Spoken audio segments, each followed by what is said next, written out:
Mari kita sama-sama bersuka cita ya, karena Yesus dialah pemilik segalanya. Pemilik kita.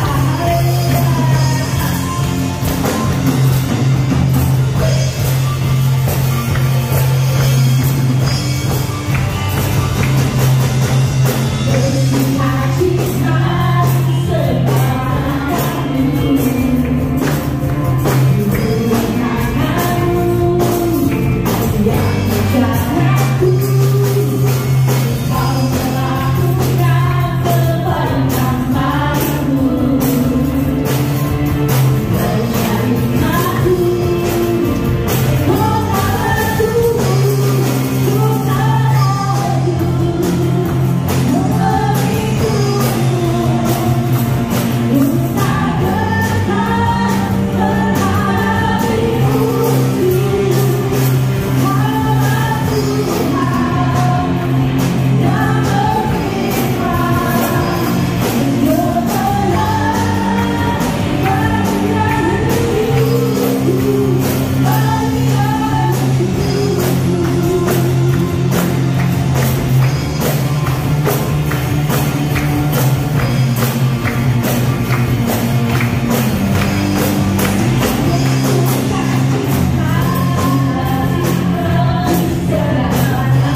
Saya undang petugas kolektan. Bapa di surga, kami bersyukur kami boleh memuji memuliakan nama-Mu. Tiba saatnya kami akan memberikan untuk pekerjaan-Mu Tuhan, dari apa yang kami punya, agar kami memberi yang terbaik untuk Engkau.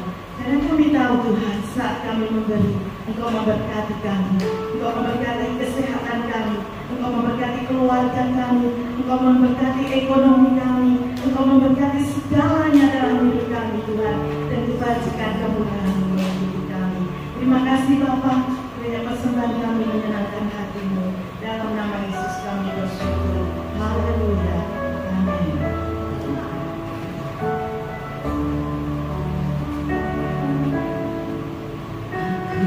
Rasakan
dan menghargai keadaan di tempat ini.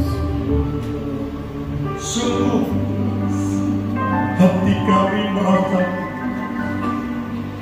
sukacita yang luar biasa ketika kami boleh memuji dan menyembah Tuhan.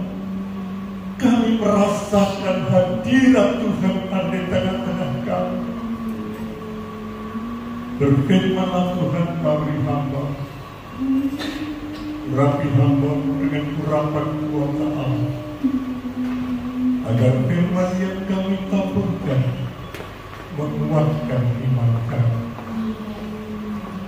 Roh Kudus, jamah setiap kami satu persatu. Kami siap untuk mendengarkan firman. Di dalam nama Tuhan Yesus kami alaskan doa dan permohonan kami. Haleluya, amin. Shalom Bapak Ibu. Belum semua. Saya tunggu sampai seluruh jemaat Tuhan bersama-sama mengucapkan shalom. Shalom Bapak Ibu. Puji nama Tuhan. Kami bersyukur kepada Tuhan di tahun yang baru ini. Saya melihat wajah Bapak Ibu jemaat, wajah yang dipenuhi dengan sukacita. Apalagi yang pakai baju merah-merah, luar biasa. Bapak Ibu jemaat Tuhan yang kekasih, ketika kita memasuki tahun 2024, banyak di antara para pengusaha mereka mulai ketakutan. Kenapa mereka takut? Mereka takut karena menghadapi situasi dan keadaan Indonesia yang semakin hari semakin memanas. Kalau Bapak Ibu ada di Jakarta, hari-hari ini situasi politik cukup hangat. Hampir seluruh perdagangan mengalami titik lesu karena seluruhnya berkonsentrasi untuk pilpres dan pileg. Perputaran keuangan mulai agak kendor. Bapak Ibu jemaat Tuhan yang kekasih, bagi orang yang percaya kepada Tuhan, ada satu perbedaan yang Tuhan berikan dalam kehidupan saudara dan saya. Sebab itu Bapak Ibu harus yakin, sekalipun dunia ini sekarang ini berada di masa-masa ketakutan, tapi percayalah, bagi anak-anak Tuhan, tahun 2024 merupakan sebuah keberhasilan. Amin ya. Bapak Ibu harus yakin, jangan mengikuti arus yang ada di dunia ini. Bapak Ibu harus ada perbedaan. Kalau orang di luar sana ketakutan karena mereka tidak tahu apa yang akan terjadi, berbeda dengan orang-orang yang percaya kepada Tuhan bahwa esok dan hari depan yang penuh harapan, itulah yang dijanjikan Tuhan bagi saudara dan saya. Sebab itu Bapak Ibu harus yakin sepenuhnya, tahun yang baru ini, tahun 2024 kita masuki di bulan Januari ini adalah tahun keberhasilan. Bapak Ibu jemaat Tuhan yang kekasih, saya ingin buka di dalam firman Tuhan Kejadian 1 ayat 1 sampai ayat yang keempat. Kejadian 1 ayat 1 sampai ayat yang keempat. Sudah semuanya? Dengar semuanya? Mohon maaf, belum kita baca ya. Kejadian 1 ayat 1 sampai 4. 2, 3. Pada mulanya Allah menciptakan langit dan bumi. 2. Bumi belum berbentuk dan kosong, gelap gulita menutupi samudra raya, dan Roh Allah melayang-layang di atas permukaan air. Perhatikan ayat yang ketiga. Berfirmanlah Allah, jadilah terang, lalu terang itu jadi. Keempat, Allah melihat bahwa terang itu baik, lalu dipisahkannyalah terang itu dari gelap. Bapak Ibu jemaat Tuhan yang kekasih, dikatakan di dalam Kejadian 1 ini, pada mulanya Allah itu menciptakan langit dan bumi. Di seluruh dunia ini, bumi ini masih kosong. Kalau kita ini berbicara tentang kosong, itu belum ada apa-apanya. Inilah kedahsyatan firman Tuhan, dikatakan di dalam ayat ketiga, berfirmanlah Tuhan. Ya, dari kosong tidak ada apa-apanya, Tuhan langsung menciptakan terang. Jadi terang itu jadi. Artinya apa? Apa yang dikatakan Tuhan itu langsung terjadi. Yang percaya katakan amin. Manusia ini tidak bisa merubah situasi. Ada yang bisa merubah? Ada yang bisa merubah? Hikmat manusia pun tidak bisa mengubah keadaan saudara. Siapa yang bisa merubah keadaan? Tidak ada yang bisa merubah. Filsafat manusia pun tidak bisa mengubah kehidupan saudara dan saya. Hanya perkataan firman Tuhan yang bisa mengubah dari yang kosong, dari yang tidak ada apa-apanya. Hanya perkataan firman Tuhan, jadilah terang. Terang itu jadi. Bapak Ibu, saya ingin Bapak Ibu mempunyai sebuah gambaran bahwa apa yang dikatakan firman Tuhan itu ya dan amin.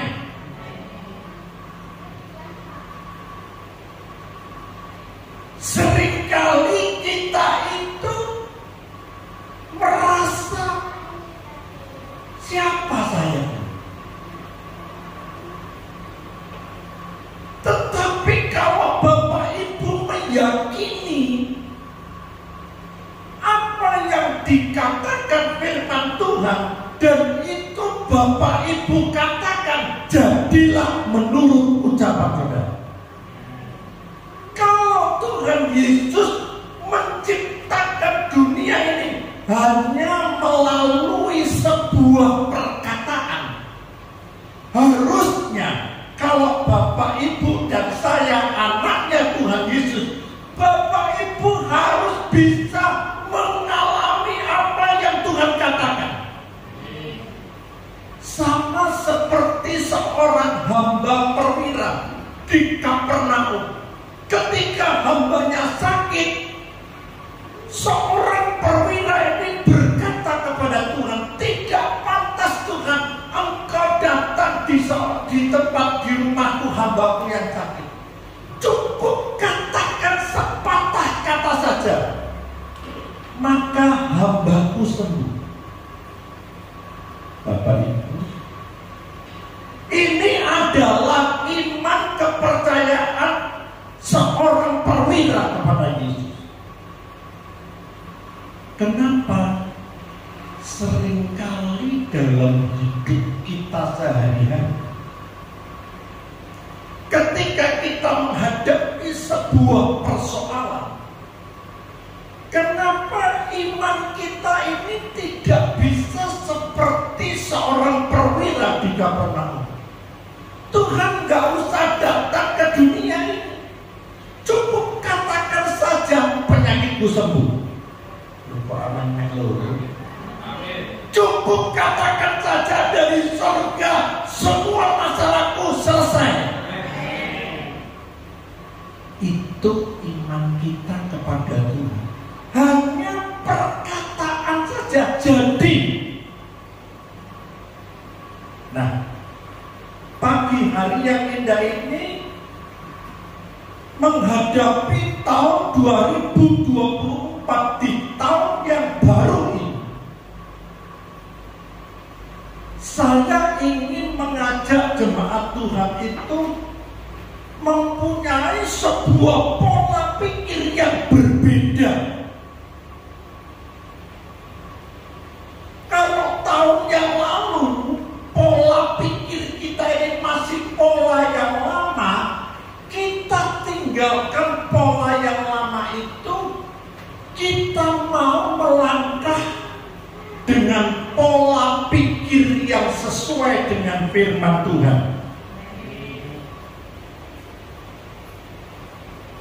Saya ingin belajar dalam satu kisah seorang yang bernama Ishak. Ishak ini dia mengalami sebuah keberhasilan di saat di mana Israel mengalami satu kelaparan. Kejadian 26. Ini kalau kita baca dari ayat 1 sampai ayat yang ke-35 kalau nggak salah. Dalam kitab Kejadian 26 itu kisah. Berikutnya dikatakan di sini, kita nggak usah baca semua ya. Kalau saya baca semua ini, Ishak di negeri orang Filistin. Kejadian 26, di mana dikatakan di cerita ini,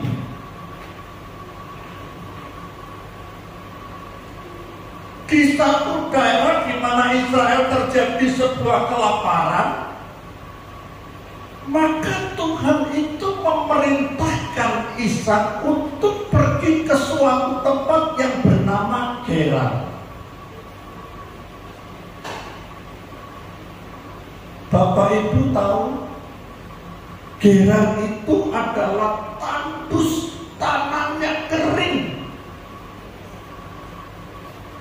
Menurut logika manusia, tanah yang tandus dan kering itu sulit ditanami.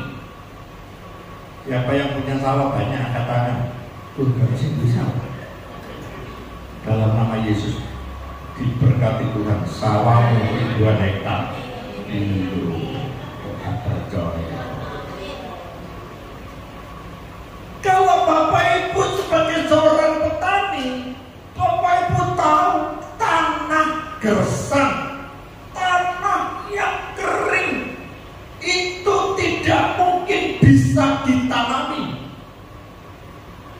Tapi ketika Ishak dia mendengarkan perintah dari Tuhan, Ishak ini dia langsung menempati satu daerah yang bernama Gerar. Bapak Ibu, ketika Ishak berada di tanah Gerar, apakah Ishak tidak bermasalah dengan orang? Ishak bermasalah dengan rajanya. Bahkan dia diusir oleh rajanya. Apakah Ishak ketika ditolak, diusir, dia tidak berjuang? Ishak berjuang dan akhirnya dia diterima kembali. Ini cerita singkat. Lalu di saat seperti itu, Ishak ini menaburlah. Artinya tanah yang gersang itu mulai digarap, mulai dikerjakan oleh Ishak. Bapak Ibu, kalau kita sebagai seorang pengusaha, sebelum saya melakukan usaha, saya akan survei dulu. Saya analisa dulu. Satu contoh, ketika saya dulu membuat pameran sampai Sulawesi, Sumatera, itu sebelum saya menentukan kota di mana kami mau buat pameran, saya menganalisa berapa jumlah penduduk di daerah itu, penghasilannya apa. Ketika kami mengawali sesuatu, itu pasti ada yang namanya survei dan perhitungan. Kalau daerahnya miskin, tidak ada penghasilan, daerahnya kering dan tandus, nggak mungkin saya melakukan pameran di tempat itu.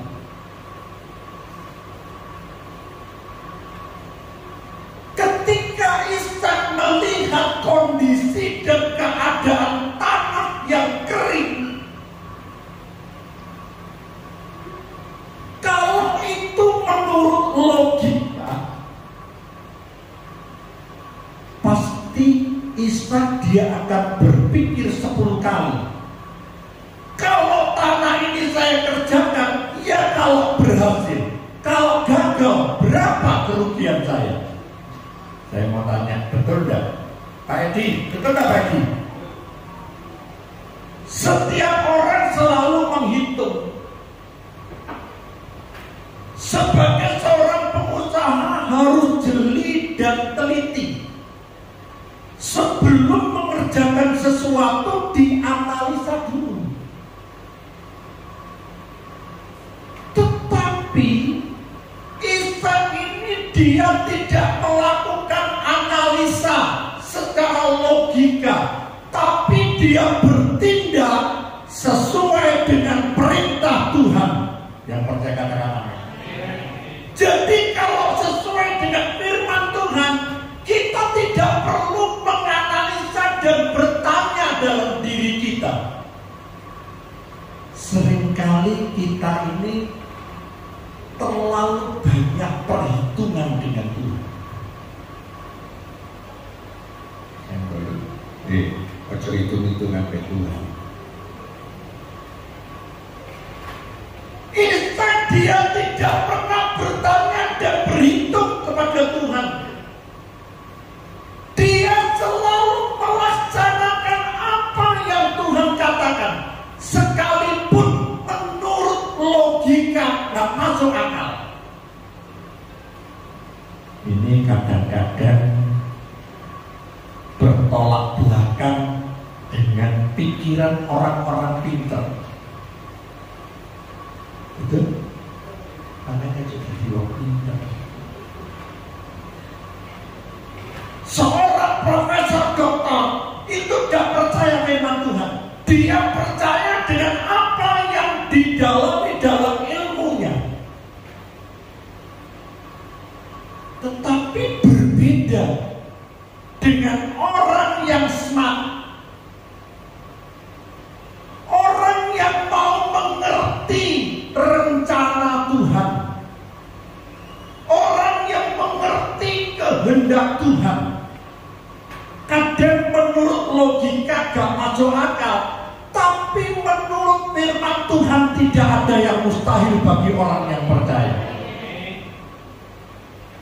Ketika Ishak mulai menabur, itu terjadi multiplikasi, terjadi berlipat kali gandaan di luar pikiran manusia, di mana semua orang yang nanam gagal, tapi Ishak berhasil 100 kali ganda. Berikan tepuk tangan untuk Yesus. Saya ingin memberikan sebuah rahasia. Apa sih sih yang membuat Ishak ini berhasil? Biasanya nek ono wong diberkati mesti takon, kok iso piye carane? Betul? Betul? Takon apa? Piye carane kok dadi wong sing berhasil? Ada 3 rahasia yang perlu Bapak Ibu mengerti dan cermati secara detail. Saya senang jemaah melotot semua. Apa rahasia? Semua bertanya-tanya. Apa rahasia? Ayo rahasianya kita buka. Yang pertama, Bapak Ibu harus benar-benar mengutamakan apa yang dikatakan firman Tuhan. Menaruh hidup kita di bawah otoritas firman Tuhan. Jadi segala sesuatu dalam hidup kita itu selalu membawa hidup kita ini mengutamakan firman Tuhan. Yang percaya katakan amin. Di bawah otoritas segala sesuatu yang kita pikirkan harus dilandasi dengan firman Tuhan.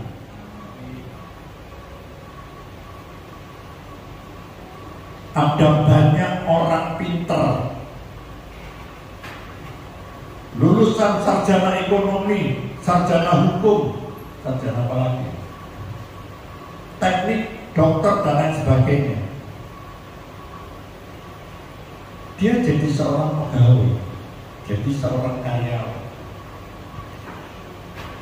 Ada seorang yang tidak lulus SMA, tapi jadi bos besar. Saya mau tanya, kepandaian tidak menjamin keberhasilan seseorang. Jadi kalau landasan pikiran saudara dan saya didasari dengan landasan firman Tuhan, hidup saudara dan saya itu harus di bawah otoritas firman Tuhan. Itu yang membuat Ishak berhasil. Segala sesuatu yang ada dalam pikiran Ishak itu di bawah otoritas firman Tuhan. Jadi sebelum kita bertindak segala sesuatu, baca firman Tuhan. Itulah yang menyebabkan Ishak itu dia bisa berhasil karena dia selalu menggunakan otoritas firman Tuhan. Kita baca aja Kejadian 26 ayat 1 sampai 6. Kejadian 26 ayat 1 sampai 6. Ya, kita baca. Sudah siap? 2, 3. Maka timbullah kelaparan di negeri itu. Ini bukan kelaparan yang pertama yang telah terjadi dalam zaman Abraham. Sebab itu Ishak pergi ke Gerar kepada Abimelek orang Filistin. 2. Lalu Tuhan menampakkan diri kepadanya serta berfirman, perhatikan, janganlah pergi ke Mesir, diamlah di negeri yang akan kukatakan kepadamu. 3. Tinggallah di negeri ini sebagai orang asing, maka aku akan menyertai engkau dan memberkati engkau, sebab kepadamu lah dan kepada keturunanmu akan kuberikan seluruh negeri ini, dan aku akan menepati sumpah yang telah kuikrarkan kepada Abraham ayahmu. Ayat 4. Aku akan membuat banyak keturunanmu seperti bintang di langit. Aku akan memberikan keturunan seluruh negeri ini, dan oleh keturunanmu semua bangsa di bumi akan mendapatkan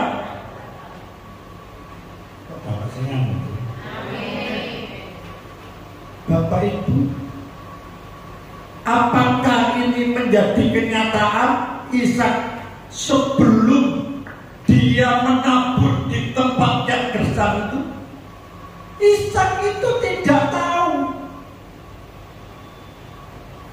Tapi Ishak ini menuruti apa yang Tuhan katakan. Dia sangat yakin dan percaya kepada firman Tuhan. Di saat itu Ishak ini tidak bisa punya anak, sama seperti bapak. Tetapi Tuhan sudah berfirman, aku akan memberikan keturunanmu seperti bintang di langit, aku akan memberkati kau dengan luar biasa.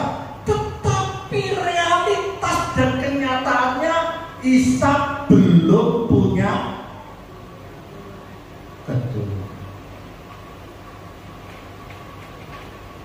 Jadi janji firman Tuhan itu butuh satu proses. Saat itu dalam waktu yang tidak terlalu lama, Ishak dia punya keturunan. Yakub dan Esau terus berkembang luar biasa, diberkati luar biasa. Mungkin Bapak Ibu bertanya-tanya, gimana caranya? Seringkali kita ini bertanya, bagaimana caranya supaya kita bisa mendapatkan hasil yang banyak. Kalau pola pikir kita tidak mengutamakan Tuhan, kalau landasan hidup kita itu tidak di bawah otoritas firman Tuhan, yang ada dalam pikiran kita itu hanya jasmani saja. Tapi kalau kita di bawah otoritas firman Tuhan, segala sesuatu yang kita kerjakan, kita tanya kepada Tuhan. Kalau kita selalu bertanya kepada Tuhan, saya yakin dan percaya bahwa firman Tuhan itu berkuasa atas hidup saudara dan saya. Kita buka di dalam firman Tuhan, benar enggak? Tuhan itu berkuasa dalam hidup kita. Ya, Bapak Ibu jemaat Tuhan yang kekasih, kita akan buka di dalam kitab Roma 1 ayat 16.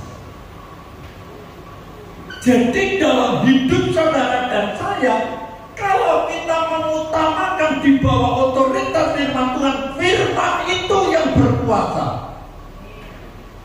Roma 1:16, sebab aku mempunyai keyakinan yang kokoh dalam Injil. Ini saya garis bawahi dulu. Seringkali keyakinan kita ini belum kokoh.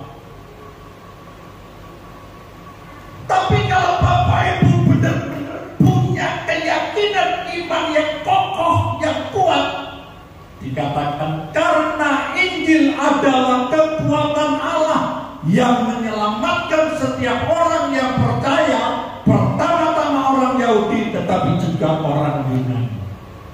Jadi kuasa firman itu menyelamatkan hidup saudara dan saya. Artinya apa? Setiap tutur kata firman Tuhan itu ada kuasanya untuk menyelamatkan hidup saudara.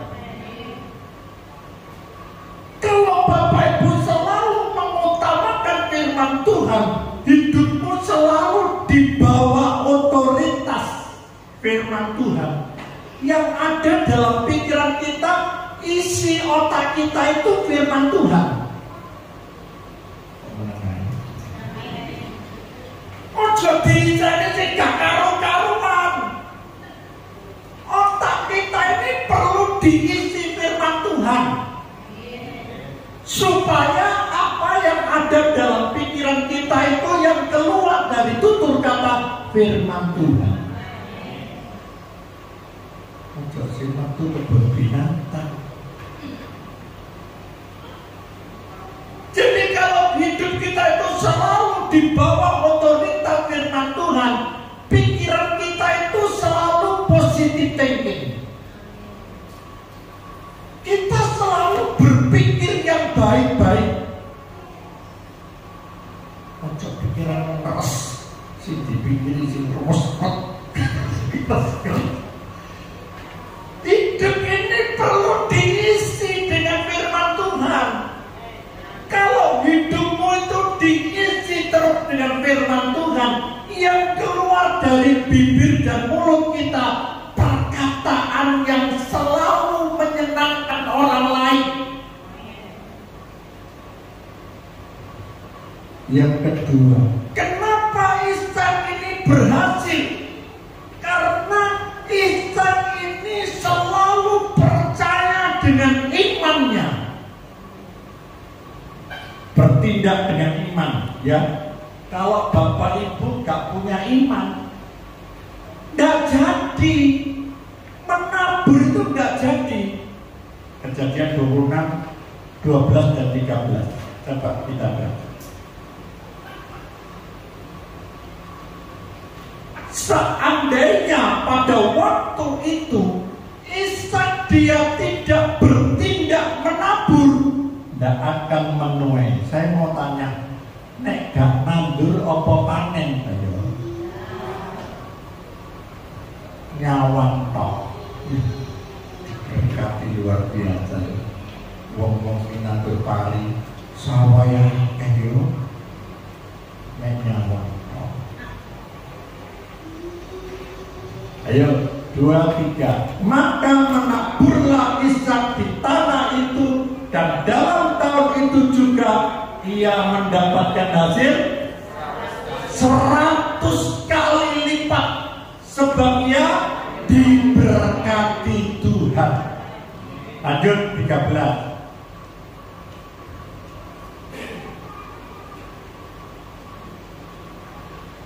Dan orang itu menjadi kaya. Tak balik. Ini nek bacanya bareng-bareng, terjadilah sesuai dengan ucapan. 2, 3. Dan orang itu menjadi kaya, bahkan kian lama kian kaya, sehingga ia menjadi sangat kaya. Orang ini jemaat Tuhan yang ngomong kaya-kaya. Bapak Ibu kalau baca itu yakin, kokoh imanmu itu, jadilah menurut ucapanmu. Ishak itu dia menabur tidak menggunakan logika. Sekalipun tanahnya gersang, sekalipun kondisinya tidak memungkinkan, tapi Ishak selalu hidup di bawah otoritas firman Tuhan. Ini harus dipegang dulu. Hidupmu itu harus di bawah otoritas firman Tuhan. Tahun 2024 ini hidup saudara harus di bawah otoritas firman Tuhan. Ishak dia tidak akan menuai 100 kali lipat seandainya Ishak tidak menabur. Jadi kesimpulannya, apa yang Tuhan kerjakan buat Ishak itu terkadang menurut orang lain gak waras. Lu tangannya tandus, semua yang tanam mati semua. Kok kamu nanam? Bapak Ibu, kita ini kadang-kadang selalu berpikir dengan logika kita.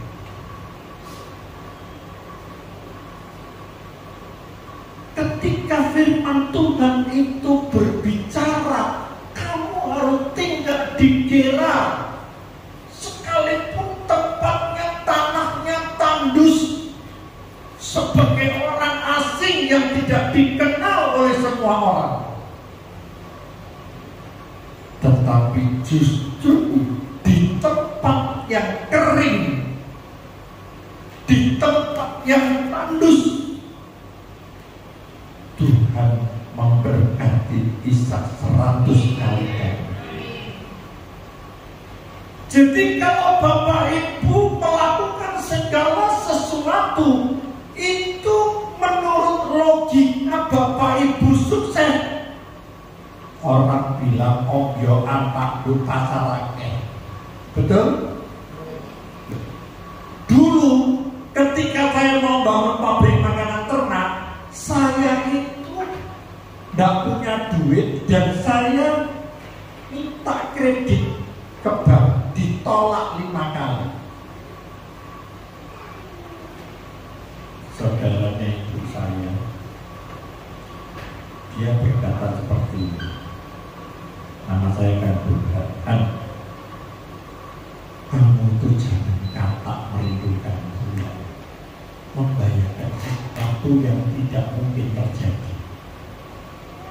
Waktu saya bangun pabrik makanan ternak ditolak 5 kali sama bank, saya tidak pernah menyerah. Sekalipun menurut orang luar itu tidak akan terjadi, karena segala pola pikir hidup saya di bawah otoritas firman Tuhan, saya melangkah dengan iman. Akhirnya pabrik itu jadi. Bapak Ibu harus punya satu keyakinan dalam hidupmu untuk merubah nasib hidup saudara. Kalau Bapak Ibu tidak ada sebuah kajian, sebuah pilihan, sebuah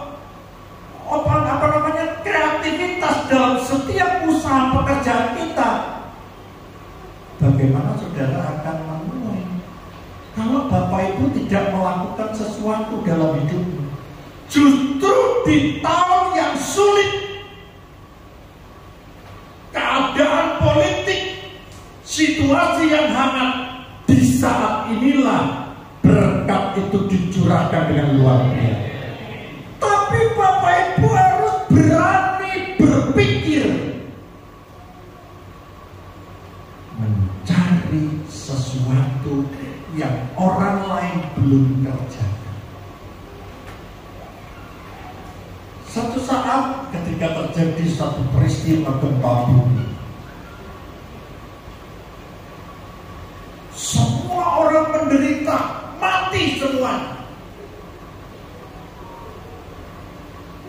Lalu orang berkata, di mana bukti Tuhan itu baik? Semua orang mati. Apakah tidak ada orang yang diuntungkan? Ada ternyata. Di balik gempa bumi ada orang-orang yang diuntungkan pada waktu itu.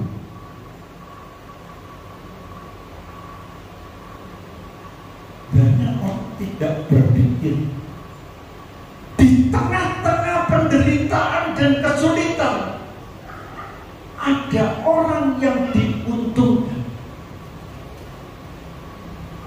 Ketika semua orang tidak berani beli, waktu itu tanah murah-murah, betul? Waktu terjadi kerusuhan di Jakarta, di Bali, semua orang pergi ke luar negeri, tidak ada yang berani beli tanah di situ. Ada banyak orang jual murah. Waktu gempa bumi, mobil Mercy ditinggal, saya juta, 50 juta, mana uangnya, waktu yang mana? Pelari. Yang terjadi peristiwa di Jakarta, orang pada lari semua meninggalkan. Yang punya sertifikat dipegang tangannya, dijual cash murah-murah. Yang pergi ke luar negeri. 10 tahun kemudian, orang yang beli murah-murah sekarang jadi konglomerat. Kok gak percaya? Kok gak melihat tubuh? Ya benar. Seandainya waktu itu bapak yang beli, hari ini saudara sudah jadi konglomerat. Soal itu punya murah atau aman. Nek dibikin mana? Sopo sih wanita tubuh pak? Sampel wong iki. Betul? Justru di saat paceklik, di saat sulit, di saat politik sekarang menghangat, bapak ibu diberi kesempatan oleh Tuhan untuk menuai 100 kali ganda, tapi harus berani menabur. Banyak orang yang berpikir, apa cinta aku, mau cinta namanya kau apa nabur. Betul? Jangan berhitung ketika bapak ibu menabur kepada Tuhan. Bapak ibu akan menuai 100 kali ganda. Bapak ibu diberkati Tuhan dan kaya, semakin kaya dan sangat kaya. Bukan Tuhan. Tahun baru kok diiming-imingi kaya. Ini gak iming-iming.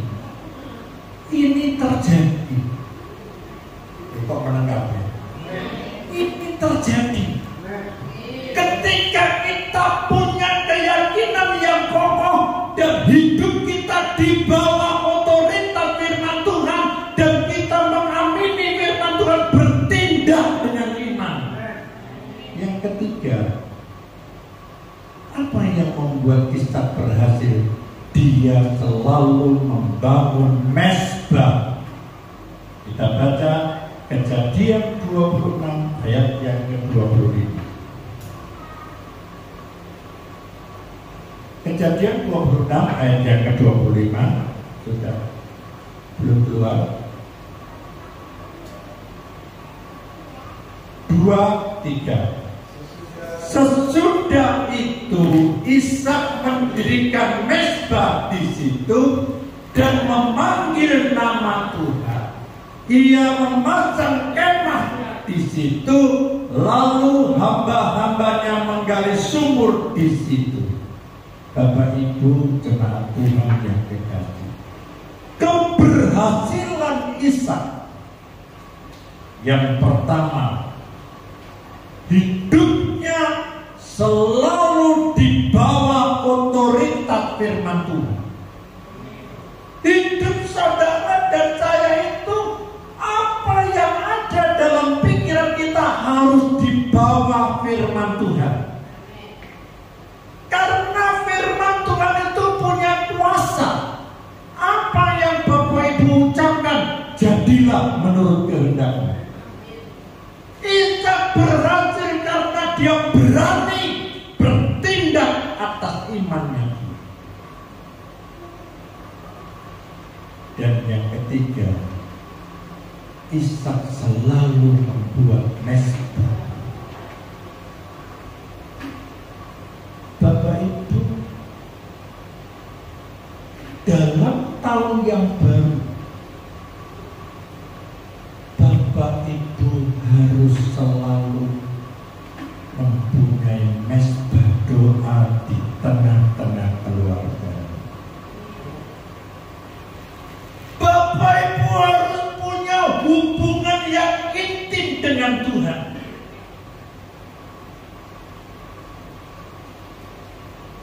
Kalau Bapak Ibu nggak punya mezbah doa, Bapak Ibu nggak mampu menghadapi gejolak dan situasi dunia yang saat ini semua orang ketakutan. Sobat sejati presiden. Tidak ada seorang pun investor yang berani siapa yang jadi presiden kita. Justru di saat semua orang kebingungan, di saat semua orang ketakutan, di saat situasi dan keadaan kita sulit, di saat itu kalau saudara berani bertindak atas imanmu, jadilah menurut kehendak Allah. Hidupmu akan diubahkan oleh Tuhan. Saudara akan mendapatkan terobosan-terobosan yang baru di tengah-tengah situasi dan keadaan yang sulit dan tidak menentu. Suatu ketika waktu saya mengajukan tiba, saya ditanya, Pak Heri, pengalamanmu di mana mau mengajukan kredit 8 miliar? Lulus SMA? Belum. Tidak punya pengalaman expert? Belum. Lalu saya tanya, loh Pak, kalau yang Bapak tanyakan saya lulusan Amerika, Bapak Kulim Suryo, Gautam Pak. Betul? Betul? Justru Bapak harus membantu orang-orang seperti saya ini. Lah kalau saya lulusan Amerika, Bapak Kulim Suryo gak butuh duitmu Pak. Bapak itu jemaat Tuhan yang kekasih. Ketika Bapak Ibu berani bertindak dengan iman, hidupmu di bawah otoritas firman Tuhan, dan Bapak Ibu selalu punya hubungan yang intim dengan Tuhan. Ada mesbah doa di tengah-tengah keluargamu, terjadilah multiplikasi 100 kali lipat. Usaha pekerjamu diberkati Tuhan luar biasa. Mari kita berdoa, kita tutup firman Tuhan. Sang leader bermain musik. Tahun 2024, awali hidup di tahun yang baru. Bapak Ibu harus hidup di bawah otoritas firman Tuhan. Bapak Ibu harus berani bertindak dengan iman. Adakan waktu untuk membuat mesbah keluarga, mesbah doa di tempat pekerjaan. Saya yakin dan percaya, di saat saudara melakukan ketiga hal ini, maka Ishak diberkati dari kaya yang kaya dan sangat kaya. Itu akan terjadi dalam hidup saudara ketika saudara pegang 3 poin ini. Mari kita nyanyikan pujian.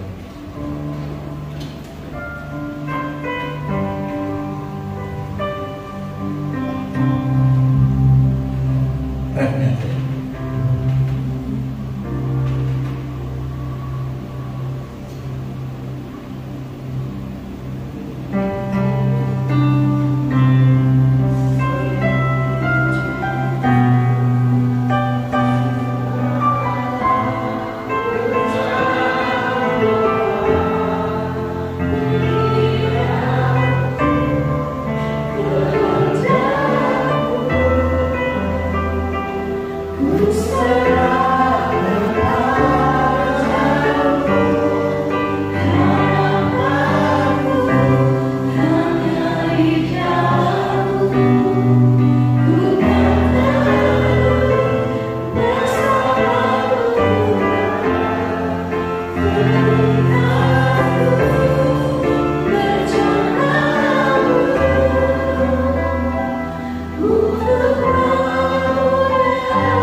Bapa